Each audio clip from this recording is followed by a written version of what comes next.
Hello, dear friends. How are you? I hope you all are fine. Welcome to my channel, Law Scholars and Legal Issues. I am Advocate Vanita. I am presenting here again with another important concept that is related to Haryana judiciary.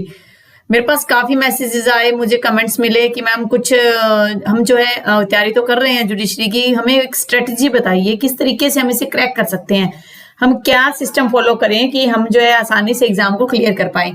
देखिए, एक normal चीज होता है ना main, क्योंकि हर एक student के mind में रहता है. काफी ऐसे स्टूडेंट्स भी है जो काफी लंबे टाइम से तैयारी कर रहे हैं लेकिन उनका प्री नहीं निकल पा रहा.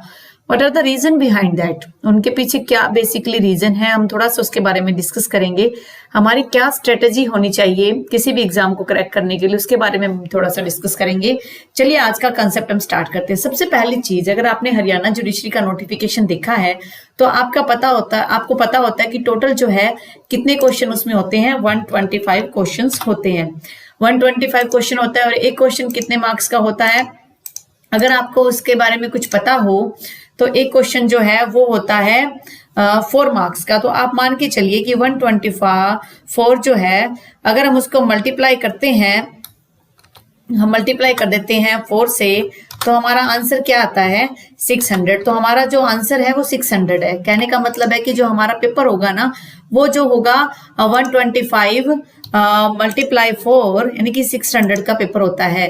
अगर आप इसे देखें तो 125 जो है क्वेश्चन होते हैं और इसको टोटली अगर हम मल्टीप्लाई करें 4 से तो हमारा एग्जैक्ट बनता है 600. मोस्टली जो है कट ऑफ जाती है. कट ऑफ का अगर आपको आइडिया हो, आपने प्रीवियस ईयर्स के कुछ पेपर्स देखे हो तो आपको आइडिया हो जाएगा कि जो कट ऑफ है ना वो मोस्टली जाती है, कट ऑफ जाएगी मोस्टली.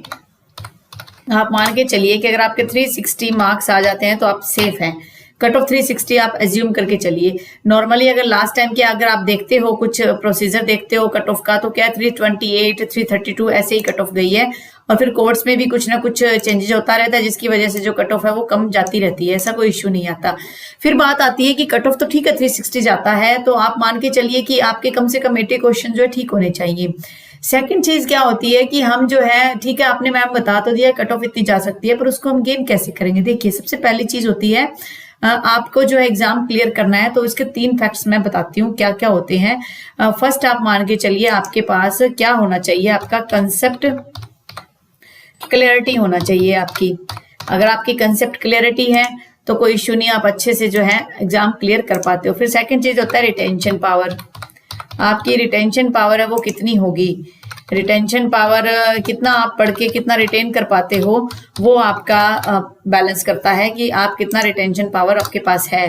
थर्ड पॉइंट जो होता है वो होता है objective test papers, objective test paper practices.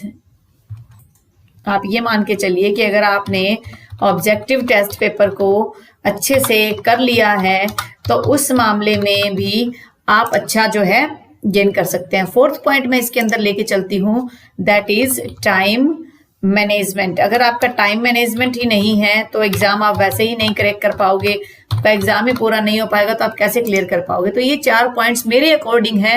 हो सकता है हर एक टीचर की अलग अलग ओपिनियन होती हो. जैसे फर्स्ट है कंसेप्ट क्लियरिटी, सेकंड है रिटेंशन पावर, थर्ड है objective test papers and fourth is time management. सबसे पहली चीज कंसेप्ट क्लियरिटी. देखिए, मैंने जो है क्रैश को स्टार्ट किया है. अगर आपने मान लो ज्वाइन नहीं किया तो आप वो ज्वाइन कर सकते हैं. यूट्यूब पर ही है. प्लेलिस्ट के लिंक्स जो मैं डिस्क्रिप्शन में मैंने डाली रखे, आप प्लेलिस्ट पे क्लिक कीजिए, आपको आइडिया हो जाएगा. देखिए, कंसेप्ट क्लियरिटी क्या होता है. जब क्रैश कोर्स स्टार्ट करते हैं ना, क्रैश कोर्स क्या होता है 2 या 3 महीने में कवर करवाना होता है. कंसेप्ट क्लियरिटी का मतलब है कि आप काफी लंबे टाइम से जो आप लोगों को पढ़ रहे हो और आपका जो बेस है वो अच्छे से क्लियर हो चुका है, तो उसको आप कहेंगे कंसेप्ट क्लियरिटी. तो आप अगर उस सेंस में समझें तो फर्स्ट पॉइंट ये है, सेकेंड पॉइंट ये है, थर्ड पॉइंट ये है और फोर्थ पॉइंट ये है. कंसेप्ट आपके क्लियर होने चाहिए. मैंने क्रैश को स्टार्ट किया है, हालांकि स्पेसिफिक रिलीफ एक्ट जो है वो मैं डिटेल में डिस्कशन मैंने करवाया है, उसको मैंने क्रैश के हिसाब से रखा तो उसे क्रैश कोर्स की प्लेलिस्ट में ही है, बट मैंने डिटेल में करवाया क्योंकि स्पेसिफिक रिलीफ एक्ट एक ऐसा एक्ट है जिसको हम इतना इंपॉर्टेंस नहीं देते. हम ये मानते हैं कि ये तो छोटा सा एक्ट है, कोई ज्यादा क्वेश्चन नहीं आने वाले, लेकिन सबसे ज्यादा उलझे हुए क्वेश्चन हमारे वहीं से ही आते हैं. कंसेप्ट क्लैरिटी मतलब जो आपकी बेसिक नॉलेज है किसी भी लॉ के रिगार्डिंग वो आपकी क्लियर होनी चाहिए। जब आप क्रैश कोर्स स्टार्ट करते हो तो उस टाइम चाहे आप किसी भी इंस्टीट्यूट में जाइए, कहीं भी जाइए, दिल्ली जाइए, चंडीगढ़ जाइए, जहां भी आपको लगता है कि आप जो है अच्छा पे करके एक अच्छा क्रैश कोर्स ज्वाइन कर सकते हो अपना फ्यूचर सिक्योर करने के लिए, वहां भी क्या है कि क्रैश कोर्स आप तभी ज्वाइन करना जब आपके लिए पहले से कंसेप्ट आपके क्लियर हो। अगर आपके कंसेप्ट ही क्लियर नहीं होंगे तो आप ये मान के चलिए कि आपका क्रैश कोर्स भी ना के बराबर ही हो जाता है। सबसे पहला पॉइंट हो जाता है आपका कंसेप्ट क्लियर होना। अगर आपने कंसेप्ट अच्छे से क्लियर कर लिए तो आप आराम से क्रैश कोर्स ज्वाइन कर लीजिए, वो आपके लिए काफी हेल्पफुल हो सकते हैं। तो सेकंड पॉइंट जो है वो है आपका रिटेंशन पावर। रिटेंशन पावर मतलब आपने पढ़ लिया, आपने बेयर एक्ट पढ़ लिया, एक बार पढ़ लिया, 2 बार पढ़ लिया, 3 बार पढ़ लिया, 4 बार पढ़ लिया, आपने सिर्फ बेसिक उसको समझ लिया। आपने कितना पढ़ा, कितना आपको याद रहता है, that is also an important part for cracking judiciary exam and preliminary exam. देखिए प्रिलिमिनरी एग्जाम आपको पता है ऑब्जेक्टिव टाइप होता है। बेयर एक्ट का कोई भी पोर्शन उसमें पूछा जा सकता है, कोई भी पार्ट पूछा जा सकता है। आपने कितना पढ़ा, कितना अपने बुक से स्टडी किया, कितना अपने कोचिंग सेंटर पे स्टडी किया, कितना आप याद कर पाते हो। और सेकंड चीज मेरे अकॉर्डिंग जो मेरा पर्सनल व्यू है, आप कितना भी क्रैम कर लीजिए, कितना भी रट्टा लगा लीजिए, आपको कुछ भी कंसेप्ट याद नहीं होगा जब तक कि आप उसको बार बार रिवाइज ना करें। तो जब आप एग्जाम की तैयारी कर रहे हो, आप ये मान के चलिए कि जो हमारा नोटिफिकेशन है उसमें ये है टेंटेटिवली एक एग्जाम की डेट बताई हुई उन्होंने कि मिड अप्रैल है, 15 अप्रैल तक का आपके पास टाइम है। तो आप मान के चलिए कि अप्रैल के फर्स्ट या सेकंड वीक में आपका एग्जाम हो सकता है। ये प्रोबेबिलिटी हम लेकर चलते हैं अपने हिसाब से।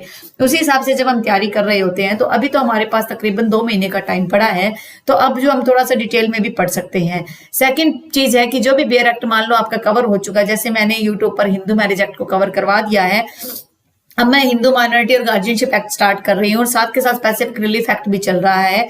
और इसके रिलीफ एक्ट को पूरा होने के बाद मैं जो है कॉन्टेक्ट को कंटिन्यू करूंगी, जल्दी से कवर करवाऊंगी। तो जैसे मान लो आपका कोई एक्ट कंप्लीट हो जाता है, आपका हिंदू मैरिज एक्ट कंप्लीट हो चुका है, तो आप फर्दर जो भी नया एक्ट स्टार्ट होता है तो उस एक्ट के स्टार्ट होने से पहले आप क्या करोगे, पहले तो आप जो कंप्लीट हो चुका है उसको भी रिवाइज करोगे और जो फर्दर जो आपका कंटिन्यू चल रहा है उसकी भी रिवीजन करोगे।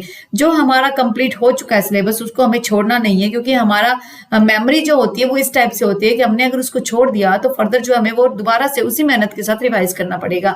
तो आज जो आपने मान लो स्टडी किया वो आपने सुबह तक जरूर रिवाइज कर लेना है, उसके बाद 2-4 दिन बाद फिर रिवाइज कीजिए, फिर हफ्ते बाद रिवाइज कीजिए। ऐसे क्या है कि आपकी रिवीजन होनी चाहिए। मेरे अकॉर्डिंग एग्जाम से पहले बेयर एक्ट आपका 6-7 बार रिवाइज हो जाना चाहिए। और वैसे सिंपल रिवाइजन नहीं कि जैसे हम कोई कॉमिक्स पढ़ते हैं हमने वैसे फॉर्मेलिटी के तौर पे पढ़ना है, हमने फॉर्मेलिटी के तौर पर उसे नहीं पढ़ना, हमें उसे डिटेल में समझ के करना है कि इस वर्ड का क्या मीनिंग है। जहां कहीं भी आपको किसी वर्ड में कोई कंफ्यूजन होता है तो आप उसी टाइम जो गूगल कीजिए या आप मुझे कमेंट कर दीजिए, जिससे मैं जो जैसे भी मुझे टाइम लगेगा स्टडी पर्पज का जो मैं आंसर जरूर देती हूँ। अदरवाइज कोई कमेंट्स है मोस्टली मेरे पास टाइम नहीं हो पाता, लेकिन जो स्टडी के पर्पज से जो स्टूडेंट्स इतना हार्डवर्क कर रहे हैं उनके लिए जो है मैं काफी एक तरीके से हेल्पफुल हूं और मैं उनके आंसर भी जरूर देती हूं।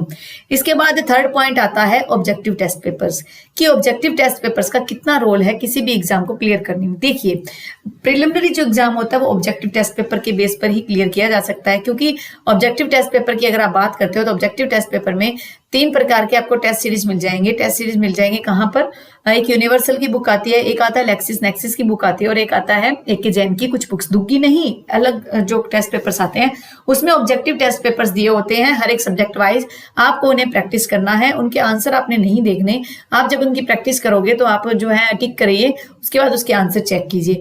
हालांकि ये जो मैंने टेस्ट पेपर के लिए आपको बताया है कि कहाँ से आप रिवाइज कर सकते हो, वो क्या है, वो जो है रिवीजन की हम बात करें तो वो जो काफी कहते हैं ना कि ऑथेंटिक रिवीजन की बात नहीं है, ऑथेंटिक आंसर्स नहीं होते उनके, उनमें कहीं ना कहीं कुछ कंफ्यूजन भी होता है। लेकिन हमें उन कंफ्यूजन को नहीं देखना, हमें ये सोच के चलना है कि अगर मान लो किसी भी टेस्ट पेपर के जो आंसर आपको लगता है कि जहां कोई कंफ्यूज क्रिएट हो रहा है तो उस मामले में आप गूगल सर्च करके या बेयर एक्सेस प्रोविजन को क्लैरिफाई भी कर सकते हो। देखिए ऑब्जेक्टिव टेस्ट पेपर का उतना ही इम्पोर्टेंट रोल है किसी भी प्रिलिमिनरी एग्जाम को क्रैक करने में, जितना इम्पोर्टेंट रोल आप कह सकते हो कि बेसिक कंसेप्ट को क्लियर करने का है। देखिए ऑब्जेक्टिव टेस्ट पेपर क्या होता है कि उनमें आपको एक एटमॉस्फेयर मिल जाता है। जब आप घर में भी ऑब्जेक्टिव टेस्ट पेपर को सोल्व करते हो तो आप एक प्रॉपर सिटिंग के साथ सोल्व कीजिए। ऐसा नहीं कि आप घर में सोल्व कर रहे हो और आप जो है उसका आंसर दे देते हो और आपको लगता है यहाँ पेपर आ गया। देखिए जब आप एग्जाम में एग्जामिनेशन हॉल में आप टेस्ट पेपर दे रहे होते हैं, आपका जो ऑब्जेक्टिव टेस्ट होता है उसमें क्या होता है, प्रिलिमिनरी में आप एक क्वेश्चन को 3 बार सोचते हो कि इसका एग्जैक्ट आंसर क्या होगा और फिर जाकर आप उसका आंसर लिखते हो और उसके बाद आप उसका आंसर टिक करते हो। इसी तरीके से जब आप घर में टेस्ट पेपर दे रहे होते हो तो उस टाइम भी आपने उसी तरह से फोकस करना है। आप टेस्ट दीजिए, अगर आपको लगता है 100 में से आपके 20 क्वेश्चन ही सही है, कोई बात नहीं है। अब आपके 20 क्वेश्चन सही हैं, आप दोबारा से थोड़ा प्रैक्टिस कीजिए, आपके 25 सही होंगे, फिर 30 सही होंगे, फिर 35 सही होंगे। क्योंकि कहा जाता है ना, कोई भी अपनी माँ के पेट से सीख के नहीं आता, कोई भी टैलेंटेड नहीं होता, कोई भी एक्सपर्ट नहीं होता। धीरे धीरे प्रैक्टिस, कहते हैं practice makes a man perfect. Practice क्या करती है, किसी भी आदमी को परफेक्ट बना देती है। जब आप बार बार ऑब्जेक्टिव टेस्ट पेपर की प्रैक्टिस करोगे तो आपको अपने ड्रॉबैक्स पता चलेंगे, आपको अपनी कमियां पता चलेंगी और उसके बाद आप अपने आप में इंप्रूवमेंट ला सकते हो। देखिए कोई ये कह देता है कि टीचर जो है हमें हेल्प करते हैं, हमारी कमियां बताते हैं। ठीक है, टीचर हमारी कमियां बताते हैं, लेकिन जब आप कोचिंग इंस्टीट्यूट्स की बात करते हो, जब आप किसी भी क्रैश कोर्स की बात करते हो, वहां जो है उनका एक टाइम मैनेजमेंट होता है, उसी के हिसाब से वो आपके टेस्ट पेपर लेते हैं और आपके डाउट्स क्लियर करते हैं। एक्चुअल में वो क्या है, ज्यादा से ज्यादा 100 क्वेश्चन का टेस्ट पेपर ले लेंगे, 200 का ले लेंगे, 500 का ले लेंगे या 1000 तक का भी ले लेंगे अलग अलग सब्जेक्ट्स का। लेकिन आप जितना खुद सेल्फ प्रैक्टिस कर सकते हो उतने प्रैक्टिस वो नहीं करवाएंगे। तो आपकी सेल्फ प्रैक्टिस जो है बहुत इंपॉर्टेंट रोल प्ले करती है और आपको जो है उसी हिसाब से अपनी तैयारी करनी चाहिए। जितने ज्यादा आप टेस्ट पेपर को सॉल्व कर पाओगे उतने ही ज्यादा आपका जो एक्सपर्ट जो माइंड है, जो आपकी एक तरीके से कह सकते हैं नहीं कि आपकी एफिशिएंसी उतनी निकल के आएगी। 4th पॉइंट मेरे अकॉर्डिंग इंपॉर्टेंट होता है टाइम मैनेजमेंट। आप जब घर में पेपर देते हो तो घर में भी अगर आप ऑब्जेक्टिव टेस्ट पेपर दे रहे हो तो एक टाइम मैनेजमेंट करके रखिए कि मुझे ये 50 क्वेश्चन करनी है और मुझे 50 मिनट में करनी है।